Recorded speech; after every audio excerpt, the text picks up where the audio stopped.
Welcome to Sneha teaching. कैसे हो आप सब? आई होप आप सब अच्छे हैं और अपना बहुत बहुत ध्यान रख रहे हैं। आज से बहुत साल पहले लगभग 2000 एंड मिड 2000 की बात करें तो जब मैं अपने स्कूल टाइम पे थी तो ये जो बुलिंग कॉन्सेप्ट था ना उस समय भी होता था। ऐसा नहीं है नहीं होता था। अगर मैं पर्सनली अपनी बात करूं तो मुझे पब्लिक मतलब डीलिंग या लोगों को कैसे डील करना है, सार्केज्म चीजें जैसी चीजें मुझे नहीं आती थी। एज अ मतलब कहते हैं ना क्विक आंसर जो होता है वो मुझे नहीं आता था, या फिर कहते हैं ना टेढ़ा करके जवाब देना, कोई आपको बेवकूफ बना के चला जाए और मैं बन जाती थी कई बार। तो बुलिंग जो है वो किसी के साथ भी हो सकता है, कभी भी हो सकता है। इससे आपको खुद में कॉन्फिडेंस लूज करने की जरूरत नहीं है। आज की जो टॉपिक है वो बहुत सेंसिटिव है। टीनेजर्स के साथ अगर बुलिंग हो रहा है तो टीचर क्या करेंगे? सबसे पहले तो हम ये जानेंगे कि बुलिंग होता क्या है बुलिंग। तो भाई बुलिंग क्या है टीनेजर्स में? अगर हम बात करें तो क्या है कि कोई रिपीटेड बार बार यानी रिपीटेड इंटेंशनल बिहेवियर, समझ रहे हो आप? इंटेंशनल सोचा समझा जाना हुआ बिहेवियर बार बार किया जा रहा है जिसमें कि बच्चे को फिजिकल हार्म, इमोशनल हार्म या फिर साइकोलॉजिकल हार्म, या फिर बच्चे के बारे में कोई र्यूमर्स फैलाई जा रही है, यानी कि उसके बारे में गलत बातें फैलाई जा रही है कि बच्चा जो है वो ये लड़का तो ऐसा है, ये किसी काम का नहीं है, या फिर ये मैंने इसे देखा था ऐसे छोटे छोटे कपड़ों में, या कुछ भी गलत बातें फैलाई जा रही है, या फिर सोशल नेटवर्किंग साइट पे उसके साथ कुछ गलत किया जा रहा है। तो इसे हम बुलिंग ही कहते हैं। बुलिंग किसे कहते हैं? इसे ही कहते हैं कि किसी भी तरीके से इंटेंशनली जानबूझ के सोचा समझे तरीके से किसी को नुकसान पहुंचाना ही बुलिंग होता है। ठीक है, सोच समझ के।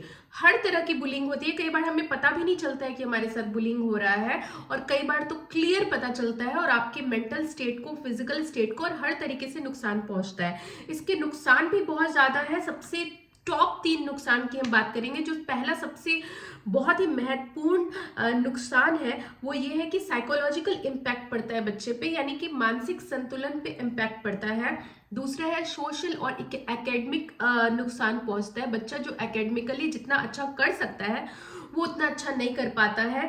फिजिकल हेल्थ भी खराब होती है, क्योंकि जब आपके माइंड ठीक से नहीं चल रही होती है, आप ऐसे गुमशुदा लेटे रह जाते हो, या फिर आप बस आपके पूरे बॉडी पे हार्मोनल चेंजिंग होने से पूरे बॉडी के फिजिकल हेल्थ पे भी प्रभाव पड़ती है।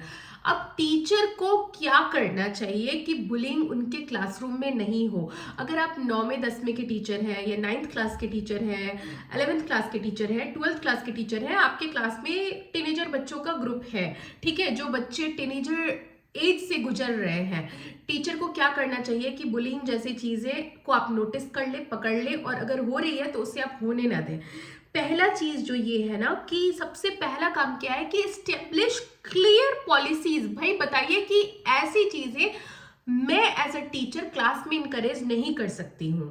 ठीक है, जब आपका इंट्रोडक्शन सेशन चल रहा है या कभी भी, आप क्लियरली बता दीजिए कि भैया ये क्लियर बाउंड्रीज है कि मैं ये चीजों को इनकरेज नहीं करती हूँ, इस तरह की बिहेवियर्स को मैं इनकरेज नहीं करती हूँ। क्लियर पॉलिसी होती है स्कूल की, स्कूल में भी पॉलिसीज होती है कि बुलिंग है या इन चीजों की पॉलिसीज होती है, उन चीजों को क्लियरली स्टेब्लिश करना है।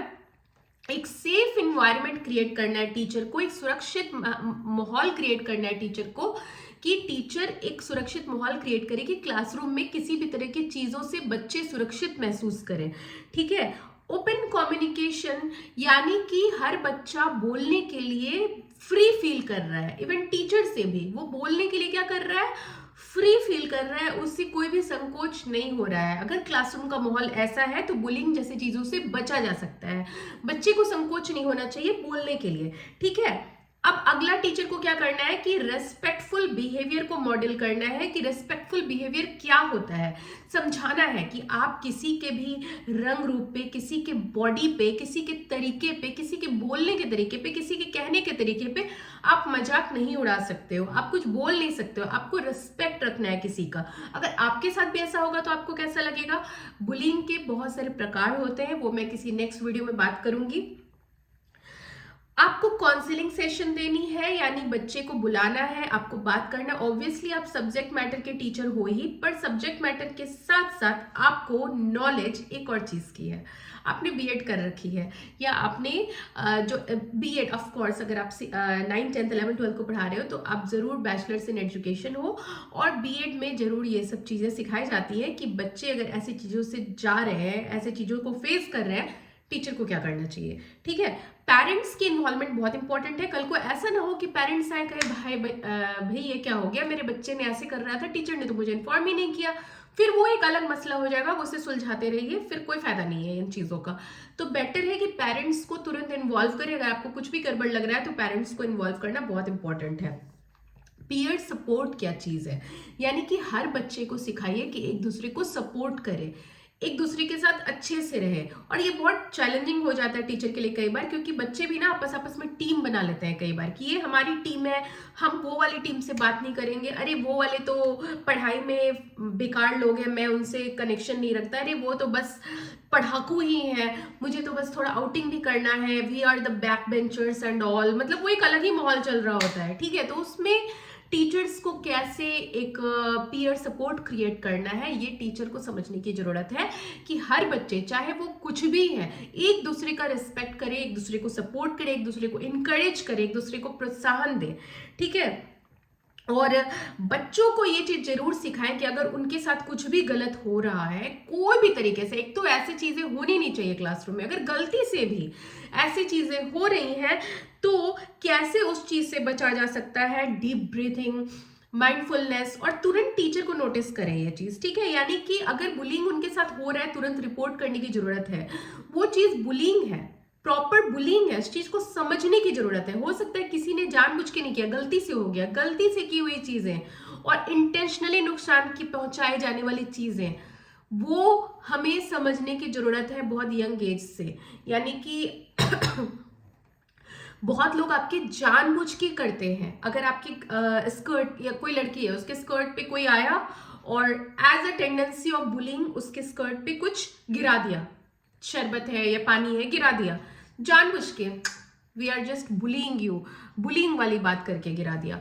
और कोई बच्ची है उससे गलती से गिर गया, तो जब गलती से गिरेगा उसके फेस से, उसके एक्सप्रेशन से, उसके तरीके से पता चल जाता है। लेकिन अगर कोई जानबूझ के गिराएगा उसके तरीके से पता चल जाता है। इन चीजों को समझने की जरूरत है। जितना जल्दी हम बच्चों को भी ये चीज समझा दें कि जैसे हम गुड टच बैड टच समझाते हैं, वैसे ही इन इंटेंशन में डिफरेंशिएट करना, इस इंटेंशंस को अंतर करना कि कौन गलती से कर रहा है और कौन जानबूझ के कर रहा है, ये चीजें बच्चों को जितनी जल्दी समझ में आ जाए वो बेहतर है। और एक बार उन्हें समझ में आ गया कि उनके साथ जानबूझ के ये चीजें रिपीटेड की जा रही हैं, तो वो टीचर को तुरंत से तुरंत इन्फॉर्म करे, पेरेंट्स को तुरंत से तुरंत इन्फॉर्म करे। अगर वो टीचर से कंफर्टेबल नहीं है तो वो पेरेंट्स को इन्फॉर्म करे, पेरेंट्स आके टीचर को इन्फॉर्म कर सकते हैं। इस तरीके से बुलिंग से कोप किया जा सकता है। बुलिंग के बहुत सारे तरीके हैं, बहुत तरीके की बुलिंग है। कई बार रंग को लेके बुलिंग होती है, कई बार आपके एकेडमिक्स, अगर आप पढ़ने में अच्छे नहीं है तो उसको लेके बुलिंग होती है।